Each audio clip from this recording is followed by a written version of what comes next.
അപ്പോഴേ എൻ്റെ പുതിയൊരു വീഡിയോയിലേക്ക് എല്ലാവർക്കും സ്വാഗതം. ഇന്ന് രാവിലത്തെ കുറച്ച് കാര്യങ്ങളാണ് കാണിക്കുന്നത്. അതോടെ ഒരു പുട്ടിയ കസേര എടുപ്പുണ്ടായിരുന്നു. അത് ബെല്ലയ്ക്ക് കൊടുത്തപ്പം ബെല്ല ഭയങ്കര ഹാപ്പിയാണ്.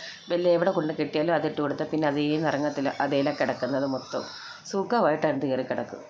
അങ്ങനെ രാവിലെ അമ്മ ക്ലീനിങ്ങിലാണ്. നല്ല കരിയിലുണ്ടായിരുന്നു കേട്ടോ. എല്ലാ ദിവസവും തൂത്തെന്ന് പറഞ്ഞാലും ഭയങ്കര കരിയില. അങ്ങനെ ഇവിടെ കൂട്ടി വെച്ചിരുന്നത് അതെല്ലാം കൂടെ എടുത്ത് തീ ഇടുക. കാരണം 2 ദിവസം കഴിയുമ്പോൾ ഇവിടെ പിള്ളേർ അച്ഛൻ വരും. 1 വർഷമായി പോയിട്ട് 1 വർഷം കൂടി ഇന്ന് വരിക. അപ്പം നമ്മളെപ്പോഴും ക്ലീനാക്കി ഇടും. എങ്കിൽ കൂടിയും ആണുങ്ങൾക്കൊക്കെ കുറച്ചുകൂടെ നീറ്റാവണം, കുറച്ചുകൂടെയൊക്കെ വൃത്തി വേണം എന്നൊക്കെ തോന്നത്തില്ലേ വീടും പരിസരമൊക്കെ. അങ്ങനെ തകൃതിയായിട്ടും ക്ലീനിങ്ങൊക്കെ നടക്കുക. ഇത് ഇവിടുത്തെ വഴുതനങ്ങയാണ്. ഇവിടുത്തെ പ്രത്യേകിച്ച് ഒന്നും ചെയ്യുന്നില്ല, വെള്ളം ഒഴിക്കുന്നു, അത്രയേ ഉള്ളൂ. ഇതങ്ങ് നീളം വയ്ക്കും. നമുക്കിതിൽ ഒരു വഴുതനങ്ങ മതി ഒരു ദിവസത്തെ മെഴുക്കുവരട്ടിക്ക്. ശരിക്കും ആദ്യം ഒരെണ്ണമാണ് പിടിച്ചത്. അത് ഞങ്ങൾ ഒരു ദിവസം മെഴുക്കിട്ട് ഞങ്ങളെല്ലാം കൂടെ കഴിച്ചു. അത്രയ്ക്ക് അങ്ങ് നീളം വയ്ക്കും. ഇതിപ്പോൾ കുറേ ഉണ്ട്. അല്ലെങ്കിലും വളമൊന്നും ചെയ്യേണ്ട. വഴുതനങ്ങ, വെണ്ടയ്ക്ക, തക്കാളി ഇതെല്ലാം വെറുതെ വെള്ളം ഒഴിച്ച് കൊടുത്താൽ ഇഷ്ടം പോലെ അങ്ങ് ഉണ്ടാവും. അങ്ങനെ എല്ലാം കണ്ടും കേട്ടും നമ്മുടെ റോക്കിച്ചാനും നമ്മുടെ ഒപ്പമുണ്ട്. അപ്പോൾ ഇന്ന് സ്കൂളിലെ ദിവസമാണ്. പിള്ളേർ എഴുന്നേറ്റ് അവിടെ ഇവിടെയൊക്കെ മടിയൊക്കെ പിടിച്ചിരിപ്പുണ്ട്. ഇനി അവർക്ക് സ്കൂളിൽ പോകണം. അങ്ങനെ ഞാൻ രാവിലെ ഈ പിള്ളേരുള്ളപ്പോഴല്ലേ നമുക്കിങ്ങനെ വീഡിയോസൊക്കെ എടുക്കാൻ പറ്റും. ചൂടെ കഴിഞ്ഞാൽ പിന്നെ എനിക്ക് വീഡിയോ ഒന്നും എടുക്കാൻ പറ്റത്തില്ല. അല്ലെങ്കിൽ ഒന്ന് എടുത്തു തരണ്ടേ.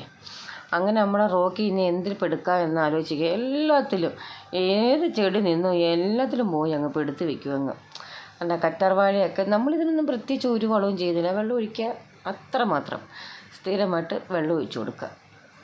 അപ്പം നല്ല കരിയിലെല്ലാം കൂട്ടിയിട്ട് കത്തിക്കുക.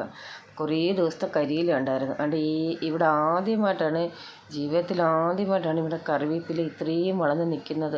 ഇവിടെ ഇടയ്ക്ക് മണ്ണൊക്കെ ഒന്ന് ഇളക്കി കൊടുത്തു. അതിന് മുമ്പ് കറിവേപ്പില കൊണ്ടുവന്ന് വെക്കുന്ന ഒരു ശകലം പോലും കിളിക്കത്തില്ലായിരുന്നു. ഇപ്പം പിന്നെ കറിവേപ്പില അത്രയായിട്ട് എനിക്ക് ഭയങ്കര സന്തോഷമാണ്. കാരണം കറിവേപ്പില ഇല്ലാത്തൊരു ജീവിതം എനിക്കില്ല. ഏത് കറിക്കും എനിക്ക് വാരി കോരി ഇടണം. അങ്ങനെ ഞാൻ പിന്നെ 2 തേങ്ങയൊക്കെ വറുത്ത് വെച്ചു കേട്ടോ. കാരണം 2 തേങ്ങ വറുക്കുമ്പോൾ ഞാൻ 2 തേങ്ങയൊക്കെ ഒരുമിച്ച് വറുക്കും. കാരണം ഇവർ അച്ഛൻ മറ്റന്നാൾ വരുമെന്ന് പറഞ്ഞല്ലോ, 2 ദിവസം കഴിയുമ്പോൾ വരുമെന്ന് പറഞ്ഞല്ലോ. അപ്പോൾ പിന്നെ വറുത്ത് വെച്ചിരുന്നാൽ നമുക്ക് തീയലോ കറിയോ ചമ്മന്തിപ്പൊടി എന്തെങ്കിലുമൊക്കെ ഉണ്ടാക്കണമെങ്കിൽ അന്നേരം കുറേശ്ശെ എടുത്താൽ മതി. ഞാൻ എപ്പോൾ എടുത്താലും 2 തേങ്ങയൊക്കെ ഒരുമിച്ച് വറുത്ത് സൂക്ഷിച്ച് വെക്കും. അങ്ങനെ പിന്നെ ഞാൻ കുറച്ച് പച്ചക്കറി അരിഞ്ഞ് തീയിലങ്ങാക്കി. അതിനകത്തുനിന്ന് കുറച്ച് അരപ്പെടുത്ത് ഒഴിക്കാൻ പോലെ തീയിലുമാക്കി പിള്ളേർക്ക് കൊണ്ടുവന്നിട്ട് വഴുതനങ്ങയും മെഴുക്ക് പുരട്ടി, പിന്നെ ഒരു മുട്ടയും പൊരിച്ച്, പിന്നെ ബാക്കി ഇതെല്ലാം ചില്ല് കുപ്പിക്കകത്തിട്ട് അടച്ച് വെച്ചിരുന്നത്. ഇത് എത്ര നാൾ വേണമെങ്കിലും അങ്ങനെ അങ്ങ് ഇരുന്നുള്ളൂ. പിന്നെ ഞാൻ പിള്ളേരെ സ്കൂളിലൊക്കെ കൊണ്ടുപോയിട്ട് വന്നിട്ട് പിന്നെ മീൻ മേടിക്കാൻ വന്നിട്ട് വലിയ ഞണ്ടൊക്കെ ഉണ്ട്. എനിക്ക് ഈ ഞണ്ട്, കക്ക, കൊഞ്ച് ഇതൊന്നും കഴിക്കാൻ പറ്റത്തില്ല. അലർജിയുടെ ഇതുണ്ടായതുകൊണ്ട് എനിക്കിതൊന്നും കഴിക്കാൻ പറ്റത്തില്ല. എനിക്ക് ഭയങ്കര ഇഷ്ടം ഇതെല്ലാം കഴിക്കാൻ. കക്ക, കണവ ഇതൊന്നും എനിക്ക് തൊടാൻ പറ്റത്തില്ല. കൊഞ്ച്, ഞണ്ടെന്നൊക്കെ പറയുമ്പോൾ എനിക്കങ്ങ് ഭയങ്കര ഇഷ്ടമാണ്. പക്ഷെ എന്ത് ചെയ്യാനാ, കഴിക്കാൻ പറ്റത്തില്ല.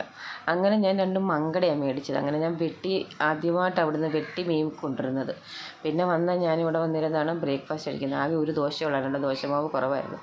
പിന്നെ എനിക്കൊന്നും ഒരു ദോശയൊക്കെ കഴിച്ചാലും. പിന്നെ ഞാൻ കുറച്ച് ചോറൂടെ കഴിച്ചു അതിൻ്റെ കൂടെ. പിന്നെ പിള്ളേരെ കണ്ട് ഇത്രയും തൂത്തിട്ട് മിറ്റം അമ്മ കുറേയൊക്കെ അവിടെ ഇല്ലാന്നുണ്ടെങ്കിൽ മേളെല്ലാം വൃത്തിയാക്കി. പിന്നെ പിള്ളേർ ഇത്രയും ഒന്ന് തൂത്തിട്ട് ഇനി ബാക്കിയൊന്ന് തൂത്തെടുക്കണം. 2 മങ്കട, 1 കിലോ മങ്കടയാണ് ഞാൻ ആദ്യമായിട്ടാണ് വെട്ടി മേടിക്കുന്നത്. ഇനി എനിക്കിതങ്ങ് കഴുകിയെടുത്ത് വറുത്താൽ മതി. പിന്നെ നമ്മുടെ മിക്കുവിനും ഒക്കെ ആയിട്ട് കുറേ 1 കിലോ എനിക്ക് തോന്നുന്നു 1 കിലോ മത്തിയാണ്. 1 കിലോ മത്തിയ 50 രൂപയ്ക്ക്. അങ്ങനെ ഞാൻ മീനങ്ങ് വറുത്തത്. വലിയ മീനല്ലേ, വറുക്കുമ്പം പിള്ളേർക്കൊക്കെ ഇഷ്ടം. പിന്നെ തീയലും മെഴുക്കുവരട്ടിയൊക്കെ ഉണ്ടായിരുന്നതുകൊണ്ട് ഞാൻ പിന്നെ മീനങ്ങ് വറുത്തത്. അങ്ങനെ വീട്ടിലെ പണിയെല്ലാം കഴിഞ്ഞ് കംപ്ലീറ്റ് പണിയും കഴിഞ്ഞു. മിക്കുവിനും എല്ലാം ചോറുമൊക്കെ കൊടുത്തു. പിന്നെ ഞാൻ ഒരു 10:45, 11 മണി ഇച്ചിരി ലേറ്റായിപ്പോയി. ഞാൻ പിന്നെ കടയിലോട്ട് പോയി. റേഷൻ കട 12 മണി വരെയാണല്ലോ. അപ്പോൾ ഞാൻ ചെന്നപ്പോൾ അമ്മ ബ്രേക്ക്ഫാസ്റ്റ് കഴിക്കുന്നേ ഉള്ളൂ. ഞാൻ ചോദിച്ചു എന്തിത്ര താമസിച്ചെന്ന് വെച്ചപ്പോൾ നല്ല ആളായിരുന്നെന്ന് പറഞ്ഞു. കാരണം ഈ കരാറുകാർ സമരമായതുകൊണ്ട് സാധനം വരുന്നില്ലായിരുന്നു. അപ്പം നമ്മുടെ കടയിലൊക്കെ കുറച്ച് സാധനം ഇന്നലെ വന്നായിരുന്നു, ആട്ടയും എല്ലാം കൂടെ. കട ഇങ്ങനെ കാലിയായിട്ടേ ഇല്ല, കുറച്ച് സാധനമേ വന്നിട്ടുള്ളൂ. അപ്പം അത് അറിഞ്ഞുകൊണ്ട് പിന്നെ 27-ാം തീയതി മുതൽ ഞങ്ങൾ അനിശ്ചിതകാല സമരമാണ്. അപ്പം അതുകൂടെയൊക്കെ കണ്ടും കേട്ടും അറിഞ്ഞപ്പോഴത്തേനും ആൾക്കാരെല്ലാം ഇങ്ങനെ വന്നങ്ങ് സാധനം മേടിക്കാനായിട്ട് എല്ലാവരും ഒരുമിച്ചങ്ങ് വന്നു. അപ്പം എപ്പോഴാണ് സമരം തീരുന്നത് എന്നൊന്നും പറയാൻ പറ്റത്തില്ല. അപ്പം സാധനം മേടിക്കാനൊക്കെ ഉണ്ടെങ്കിൽ എല്ലാവരും 27-ാം തീയതിക്ക് മുമ്പായിട്ട് പെട്ടെന്ന് പോയി സാധനമൊക്കെ മേടിച്ചു, അല്ലെങ്കിൽ റേഷനൊക്കെ കട്ടായിപ്പോയി ഈ മാസത്തെ. അപ്പോൾ എനിക്ക് പരിചയമില്ലാത്തൊരു പാത്രം ഇവിടെ ഇരിക്കുന്നതുകൊണ്ട് ഞാൻ അമ്മയോട് ചോദിച്ചത് എന്തുവാണ്, തുറന്നു നോക്കിയപ്പോൾ ഉണ്ട് കുറേ ചപ്പാത്തി. എന്താണെന്ന് പറയുമ്പോൾ ഞങ്ങളുടെ ഈ കടയുടെ തൊട്ടപ്പുറത്തെ വീട്ടിൽ ഒരു അമ്മാമ്മയും ഒരു അച്ചായനും ഉണ്ട്. അപ്പോൾ അവർ 2 ദിവസം അവിടെ ഇല്ല. അപ്പോൾ അവർ പുറത്തുനിന്ന് ഒരു പട്ടി എടുത്ത് വളർത്തുക, പുറത്ത് പ്രസവിച്ചൊരു നാടൻ പട്ടിയെ എടുത്ത് വളർത്തുക. അപ്പോൾ അതിന് ചപ്പാത്തി മതി, എപ്പോഴും ചപ്പാത്തി മതി. അപ്പോൾ ഇടയ്ക്കിടയ്ക്ക് അതിന് ചപ്പാത്തി ഇട്ട് കൊടുക്കണേ എന്നും പറഞ്ഞ് ഞങ്ങളെ ഏൽപ്പിച്ചിട്ട് പോയത്. അപ്പോൾ ഇടയ്ക്കിടയ്ക്ക് അമ്മ അത് ഇട്ട് കൊടുക്കുന്നുണ്ട്. അപ്പോൾ ഇന്നത്തെ വീഡിയോ ഇത്രയേ ഉള്ളൂ. ഇഷ്ടപ്പെടുന്നുണ്ടെങ്കിൽ ദയവായി ഒന്ന് സബ്സ്ക്രൈബ് ചെയ്ത് സപ്പോർട്ട് ചെയ്യണേ.